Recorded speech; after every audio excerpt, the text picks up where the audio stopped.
Good morning. I've got a really exciting day today. I am in Carlsbad to go visit TPI for the first time and go and get my fitting done for my first set of Titleist golf clubs. So excited. They're gonna go through everything and tell me where I'm at, where I can improve, and pick the right set for me. It'll be a really fun day. Alright, we are going up.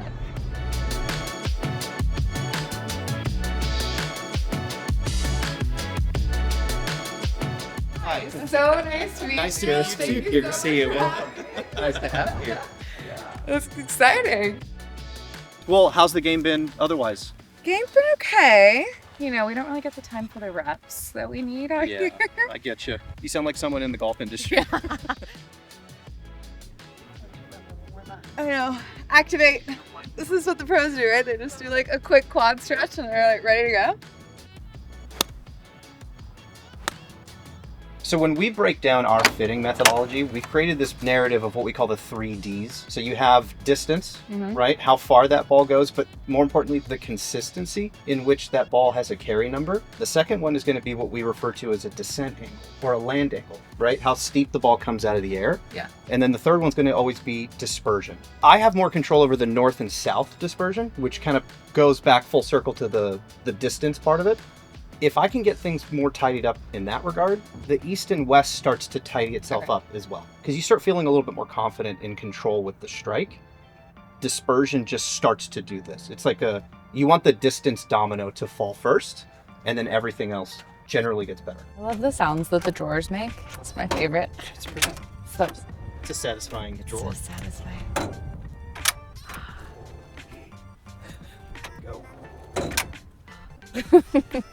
I'm gonna give this to you. Okay. I want you to hit it first before I really tell you what's going on. Okay. We'll talk afterwards. That was nice. We have already started to make improvements on land angle. Okay. Your launch angle has gone up, so the ball is already starting on a higher trajectory, and there's more spin. I want to see what you do with a little bit of a larger size going into the T350 that has a lower center of gravity, which for a lot of players can help get that ball up in the air even more. Oh, that was really good. Great strike. That feel pretty good off the club face? Felt great off club face. Nice. Try that real quick. Sir?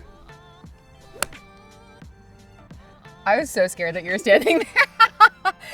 This is going to be what we're going to look at as a 6 hybrid. Throughout this, I want you to just pay attention to how easy does it feel to swing and get up. How's it feel? That one feels nice. That was 11 yards farther than the 7. This is going to be essentially your 6 iron. Yeah. Just going to be a hybrid. Love it. Looking at the next club up, let's call it 145. What club would you use for that yardage right now? Does that start to go into another hybrid or? Probably my 5 hybrid, yeah. Your 5 hybrid? Okay. Yeah. Nice swing, Kira. I do like the speed that you're getting from it. I don't love that we're losing the peak height. This one actually went lower than the 6 hybrid, so it didn't really have a chance to go the yardage. So this might actually be a good segue pivot to go to that 24-degree fairway metal. Yeah, that felt nice. It has like a satisfying contact feeling. Oh, yeah. Okay, sign me up for that. That was good.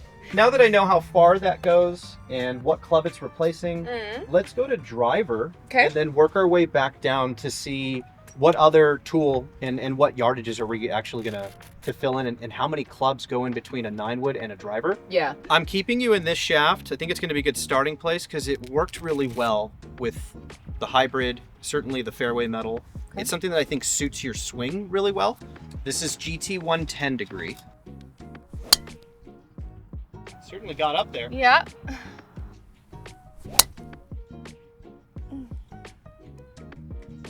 Not bad. Great miss. Great miss. We love a good miss. Tune in to our show. Great miss. You guys honestly should do that. I know. You should start a club fitter podcast called Great Miss. You came up with it. I just kept saying it. A little off the toe, but that's okay. Yeah, I love the ball flight. Yeah. When you hit the ball well with driver, I know what your speed is because of the efficiency. You're at about 121 to almost 122 ball speed. This one spun a little bit too much, so you're losing out on that potential carry and total optimization. Thank you. Oh, that was better. That was actually really good. Huzzah! Check this out. That's your best combination of speed, efficiency, launch. We now are in a good spot with driver. We left off on the 9-wood. Now I'm trying to think of the job of a 3-wood for you. Is it generally going to be a second shot on a par 5? Yeah. Would you use it off the tee much? Yeah. Oh yeah, for sure. The 3-wood that you carry right now, you spoke about it a little negatively, right? Like it was one of the harder clubs in your bag. It's just a hard club to hit. I mean, I think that's not maybe unique to me. I think the 3-wood in general is definitely. It is.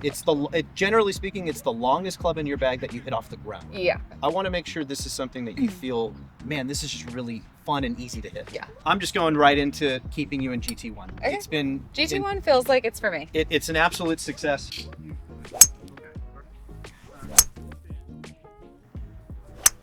There we go. Yep. Yup.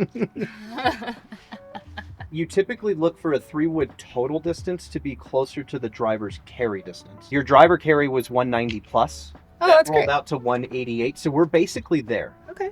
Did this feel easier than what you're used to? This felt like I can hit the ground and I'm not going to be scared of hitting it fat. Gotcha. Okay. Which is fantastic. So the club that goes in between 3-wood and 9-wood, we have to look at it with more scoreability. So let's go into a 5-wood and see how far you carry it. I'm kind of thinking 165. Yeah, that feels right. 160 to 165 is the number. Yeah.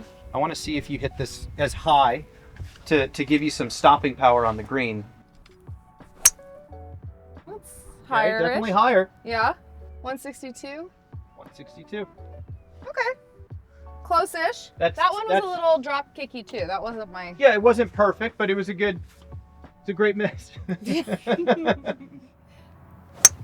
Pretty easily. Yeah, that's great. We checked the boxes. It went the peak height that we were after, right? Check. 65 feet and above is where our happy place was. Carry distance. We got the 165. Yeah. And then the ball speed separation from where we left off on the 9-wood. Now our distances are gapped appropriately. So generally speaking, when we look at what ball you should be playing, our philosophy has always been from working your way from the green to the tee. So that ball needs to do what you need it to do green side first. Okay.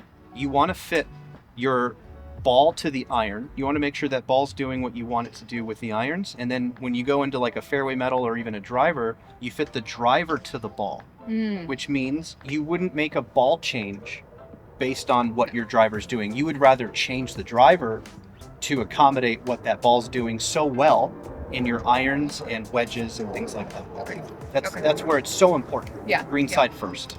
We are in Pro V1X because Oh yeah.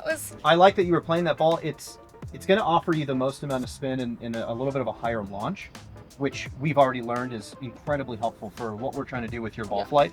It's going to go driver, right? Okay. So GT1 in that 9 degree, 3-wood, GT1 15 degree, just set at the stock loft. Okay.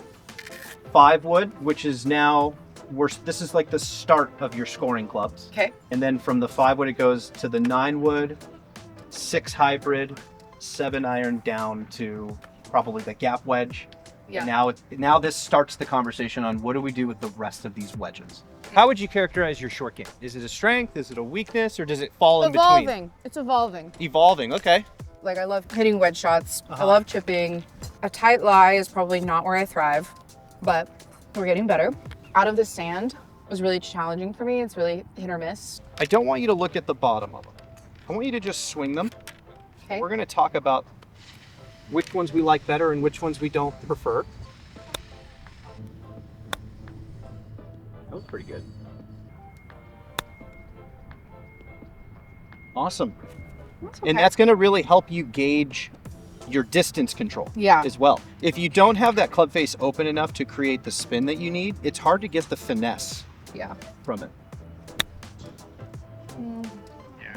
What are we about to say about that shot? It was a little fat, a little drop kick. I was gonna say a great miss. Oh, great miss. Yep. You know how the heavy shot is kind of it's a fearful shot, not Yeah. just for you, but in general. Yeah. If you hit the ground with the trail, it's impossible to chunk the ball because the leading edge is what's designed That's to what dig. chunks it. Yeah. If you have the leading edge out of the way, the worst that you'll see is more of a drop kick, Yeah. like that one, which is a livable miss. I love it. Now you're starting to see a consistent check. Yeah. That's you intentionally putting that spin on because of how you're delivering the head to the ball. Okay, this is wedge. Am I allowed to look or no? Not yet. Oh, okay. This is wedge number 2. We are going to number these. I liked what wedge 1 did though.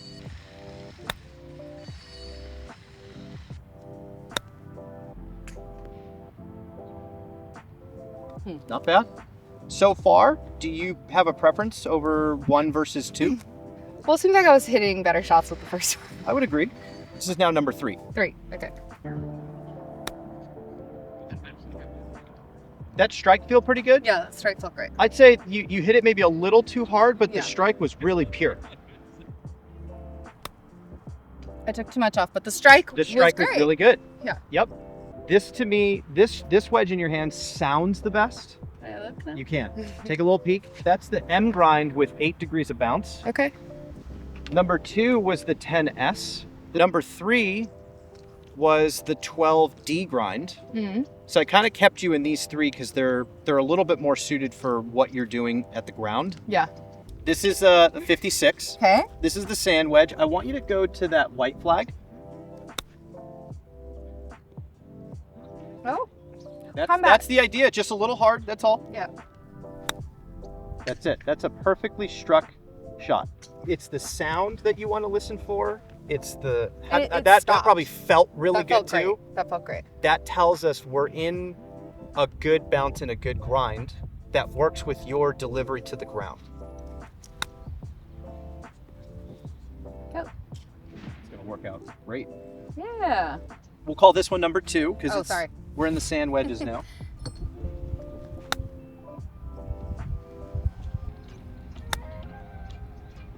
So if I'm being picky, which I have to be, this one doesn't have the same sound. No. It's not as clicky Mm-mm. with that good strike. So go back to the first one that I gave you.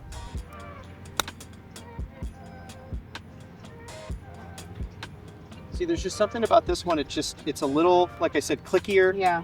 Red pin right here, right in front. Yeah. Yeah. Take me there. I wanted to see what you do. I'm not gonna hit this, but I am gonna get set up to it. And I want you to stand where my feet are. Give me something right about there. So just stand in my footprints. Oh, so you're have it farther back in your stance. Yep. Yeah, it makes a different sound. That was great. Like that's an incredible shot. And I know you probably heard the difference with it too. Yeah. Oh, yeah. That's a good setup there.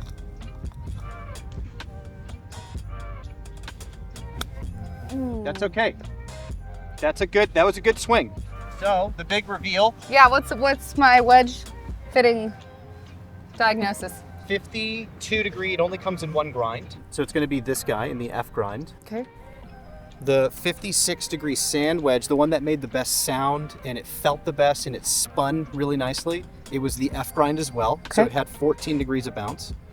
And then the 60 degree that we really liked was the 08 M grind. Mm-hmm. Also, same thing, really. It sounded really good. It had that clicky sound. Yeah. It spun, especially when you intended it to, which is really good. You want to make sure you have Intentional control. spin. That's right. A first for everything. You get to really dictate what you want that ball to do based on how it's delivered, but you're also in a shape and a bounce that allows you to do it more frequently. And again, that ties back into why we offer so many.